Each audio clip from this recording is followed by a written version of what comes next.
বিক্রমপুরের ঐতিহ্যবাহী ইলিশের পানি খোলার রেসিপি দেখাচ্ছি। বিক্রমপুরের মানুষজন এই রান্নাটা চিনে থাকবেন। এটা অনেক পুরাতন একটা রেসিপি, রান্না করা যেমন সহজ, খেতেও অনেক মজা। এভাবে ইলিশ রান্না করলে ইলিশের যে ঘ্রাণটা পাওয়া যায়, এটা অন্য কোনো রেসিপিতে আমার মনে হয় পাওয়া যায়। যাই হোক, ভিডিওটা দেখে রাখেন, ইনশাল্লাহ অনেক ভালো লাগবে। ভিডিও ভালো লাগলে লাইক, কমেন্ট, শেয়ারের পাশাপাশি পেজটা ফলো দিয়ে দিবেন। এভাবে ইলিশ মাছ রান্না করার জন্য আমাদের লাগছে হচ্ছে কাঁচামরিচ আর হচ্ছে পেঁয়াজ।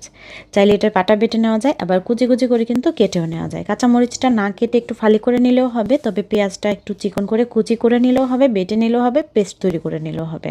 তো পেস্ট তৈরি করার পরে আমি এখানে কড়াইয়ের মধ্যে সরিষার তেল নিয়ে কাঁচামরিচ আর পেঁয়াজের পেস্টটা দিয়ে সাথে লবণ দিয়েছি।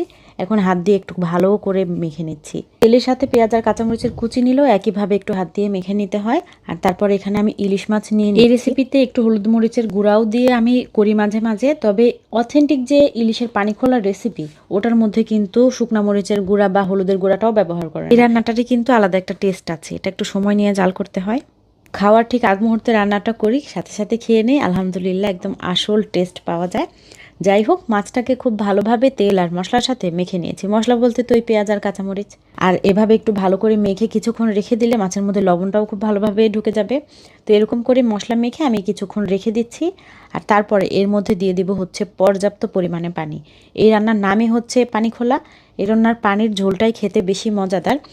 তো এই জন্য যারা অনেক বেশি পাতলা ঝোল পছন্দ করে, তারা কিন্তু খুব বেশি করে পানি দিয়ে একটু কম আঁচে সময় নিয়ে এটা জাল করে রান্না করলে খেতে অনেক বেশি মজা পাবে। আমি চুলার আঁচটা মিডিয়ামে রেখে ঢাকনা দিয়ে ঢেকে রান্না করছি ইলিশ মাছটা সেদ্ধ হওয়া পর্যন্ত। ইলিশ মাছটা কিন্তু এখন আমার প্রায় সেদ্ধ হয়ে গেছে। এখন ঢাকনাটা খুলে রাখছি। এর মধ্যে এখনো অনেক পানি আছে, নাড়াচাড়া করা লাগবে না। আর অনেকে কিন্তু এই যে পাতলা যে ঝোলটা, এরকম ঝোলটাই খেতে পছন্দ করে, তবে আমি আজকে একটু তেল ওঠা ভাব হলে একটু ঘন করে ঝোলটা খাবো। যেহেতু আমরা দুজনেই খাবো, এত ঝোল খাওয়া হবে না, এই জন্য ঝোলটা আমি একটু টানিয়ে ফেলছি। আমার বাচ্চারা এখনো খুবই ছোট, সব ধরনের মাছ ওরা খেতে চায় না। ইলিশ মাছটা তো আমার মেয়েরা অত খেতে পারে না, আবার খেতে চায়ও না। এজন্য ওদের জন্য পেঁপে দিয়ে দেশি মুরগির ঝোল রান্না করেছি, আর ইলিশ মাছটা আমাদের জন্য। এজন্যই মূলত কম রান্না করা। অনেকে ভাবেন যে একমাত্র 2 পিস মাছের রেসিপি দেখাচ্ছেন। আমার বেশি রান্না করে ফেলে দিয়ে জিনিসটার তো কোনো লাভ নেই। এই রান্নাটা আমার কাছে খেতে একবারই ভালো লাগে, একদম গরম গরম ইলিশ মাছ ছাড়া আমি খেতে পারি না। যেটা পরে আমার কাছে বাসি হলে খেতে ভালো লাগে না, সেটা আমি কেন এত দামের জিনিসটা বেশি করে রান্না করে বাসি করে খাবো। এজন্যই মূলত ইলিশ ম্যাক্সিমাম টাইম আমি একটু কম অ্যামাউন্টে রান্না করি, যখন বাসায় কোনো গেস্ট না থাকে।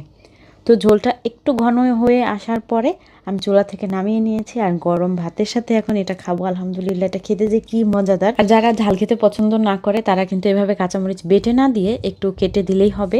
এই ঝোলটা ঝাল ঝাল হয়েছে, আর এত সুন্দর ইলিশের স্মেল আসছে, কাঁচামরিচের টেস্টটা পাওয়া যাচ্ছে, অনেক মজা। ইলিশ মাছের মধ্যে বাড়তি মশলা দিলে কিন্তু স্বাদ বাড়ে না।